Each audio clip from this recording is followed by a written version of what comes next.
Hello friends, welcome to English Summary Zone. Friends, today we will learn about comedy. Comedy is a genre of entertainment. Genre का मतलब होता है type. Comedy entertainment का एक type है that aims to amuse and entertain an audience through various means such as humor, wit, satire and stupidity. जिसका उद्देश्य होता है अपनी ऑडियंस को एंटरटेन करना, अम्यूज़ करना, आनंदित करना। और ये जिन माध्यमों के द्वारा अपने ऑडियंस को आनंदित करती है वे माध्यम है विट, सटायर एंड स्टूपिडिटी, यानी बुद्धि, ताना कस के या फिर मूर्खता दिखा के। It often involves funny situation, comedic timing and amusing dialogue. और कॉमेडी में फनी सिचुएशन होती है, कॉमेडिक टाइमिंग होती है, अम्यूजिंग डायलॉग होते हैं to provoke laughter and positive emotion. Comedy का उद्देश्य होता है अपनी ऑडियंस को हंसाना और उनमें पॉजिटिव इमोशंस को जगाना। विलियम शेक्सपियर का एक play a midsummer night's dream एक कॉमेडी का एग्जाम्पल है जो कि एक क्लासिकल कॉमेडी है। So friends, let's look at its type. It has 10 type: classical comedy, romantic comedy, comedy of humours, comedy of manner, sentimental comedy, farce comedy, dark comedy, physical comedy, high comedy and low comedy. Let's start its explanation one by one. First है classical comedy. Classical comedy refers to a genre of comedy, यानी classical comedy एक comedy का ही प्रकार है that originated in ancient Greece and Rome, जिसकी सबसे पहले ग्रीस और रोम में उत्पत्ति मानी जाती है. Classical comedy is often feature humorous situation, witty dialogue and social commentary. Classical comedy की ये विशेषता होती है, उसमें ह्यूमरस सिचुएशन होती है, विटी डायलॉग यानी हास्यपूर्ण डायलॉग होते हैं और समाज पर टिप्पणी होती है. एरिस्टोफेन्स का प्ले लिसिस्ट्राटा क्लासिकल कॉमेडी का एग्जाम्पल है. नेक्स्ट है रोमांटिक कॉमेडी. रोमांटिक कॉमेडी एक कॉमेडी का ही प्रकार है that focuses on the humorous and often light hearted exploration of romantic relationship, यानी रोमांटिक कॉमेडी में रोमांटिक रिलेशनशिप पर और ह्यूमरस यानी रस पर फोकस किया जाता है. It combines elements of romance, humour and often features A happy ending. Romantic comedy में रोमांस होता है, ह्यूमर यानी रस होता है और इसकी हैप्पी एंडिंग होती है. जेन ऑस्टन का एक प्ले है प्राइड एंड प्रेजुडाइज जो कि बहुत पॉपुलर है और रोमांटिक कॉमेडी का एग्जाम्पल है. थर्ड है humours comedy. It is a genre of comedy that was popular in the late 16th and early 17th century. Humours comedy 16वीं शताब्दी के अंत में और 17वीं शताब्दी के प्रारंभ में चलन में थी, पर्टिकुलरली इन इंग्लिश रिनासा थिएटर. रिनासा काल के दौरान राइटर्स के द्वारा ज़्यादातर ह्यूमर्स कॉमेडी का ही अपने प्ले में यूज़ किया गया. Comedy of humours focuses on exaggerated characters. Exaggerated का मतलब होता है अतिशयोक्ति यानी बड़ा चढ़ाकर कहना, यानी ह्यूमर्स कॉमेडी में कैरेक्टर्स के बारे में बड़ा चढ़ाकर कहा जाता था who embody on dominant personality trait of over humour, और इन कैरेक्टर्स को एक डोमिनेंट पर्सनैलिटी की विशेषताओं के साथ दिखाया जाता था. बेन जॉनसन का एक play every man in his humours comedy का एग्जाम्पल है. नेक्स्ट है comedy of manners.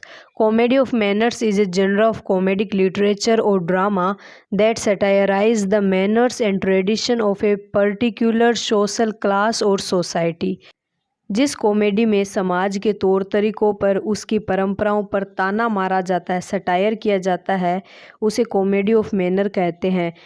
It often portrays the intricate social interaction, hypocrisy and affectations of the upper class in a humorous and witty manner.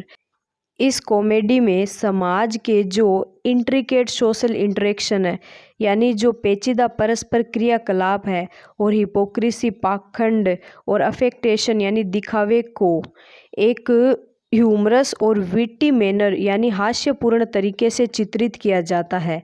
The characters in comedy of manners are typically concerned with trivial matters such as love, marriage, reputation and social status. और इसमें जिन कैरेक्टरों को दिखाया जाता है वो character छोटी छोटी चीज़ों के लिए लड़ते हैं. जॉन ऑस्टिन का प्ले प्राइड एंड प्रेजुडाइज समाज की अपर क्लास सोसाइटी पर ताना कसता है. जो कि कॉमेडी ऑफ मैनर का परफेक्ट एग्जाम्पल है। नेक्स्ट है सेंटिमेंटल कॉमेडी।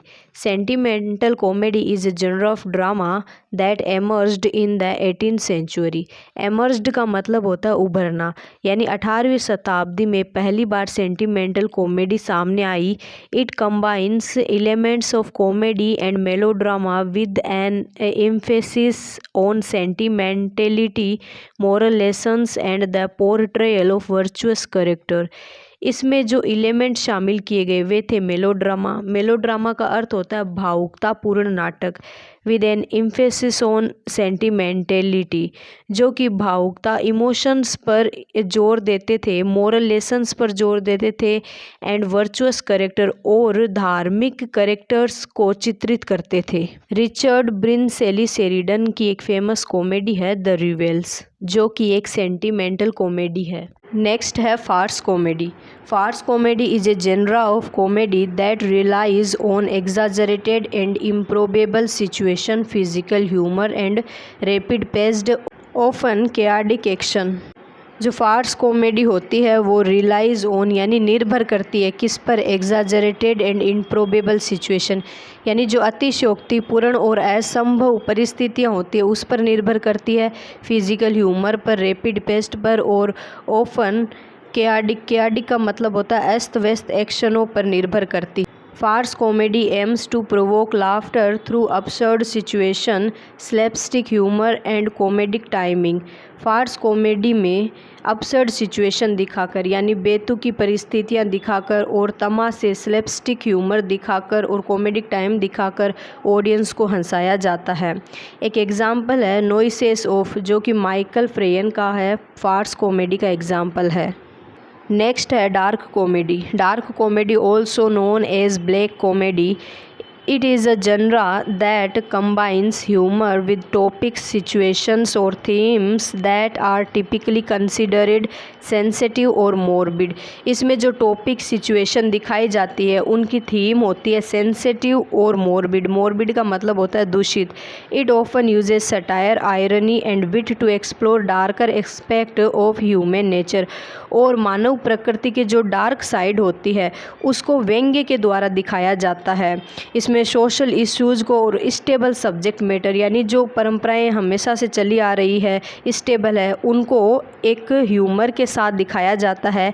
एक एग्जाम्पल है फार्गो, जो कि कोएन ब्रदर्स का लिखा हुआ है, डार्क कॉमेडी का एग्जाम्पल है। नेक्स्ट है फिजिकल कॉमेडी।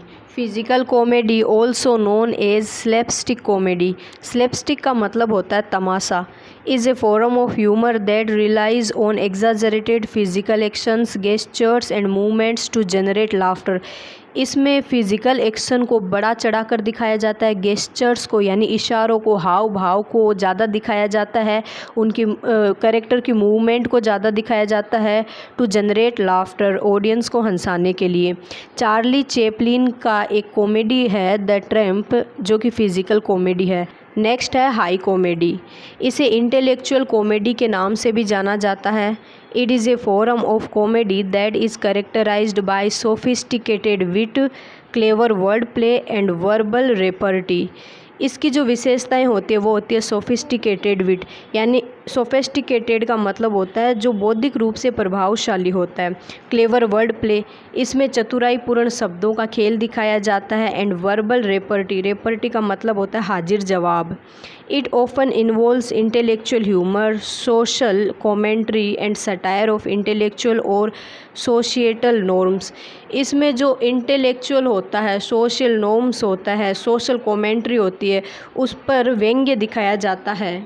ऑस्कर विल्डे का एक play the importance of being Earnest high comedy का एग्जाम्पल है। लास्ट है लो कॉमेडी। लो कॉमेडी को फिजिकल कॉमेडी और वल्गर कॉमेडी के नाम से भी जाना जाता है। वल्गर का मतलब होता है असभ्य। It is a form of humour that relies on broad, crude and often physical elements to generate laughter. और इसमें ऑडियंस को हंसाने के लिए ब्रॉड, क्रूड, ब्रॉड का मतलब होता है विस्तृत और क्रूड का मतलब होता है अशुद्ध, यानी असभ्य, अशुद्ध और विस्तृत चीज़ों को दिखाकर ऑडियंस को हंसाया जाता है। पीटर फेरेली की एक film Dumb and Dumber low comedy का एग्जाम्पल है।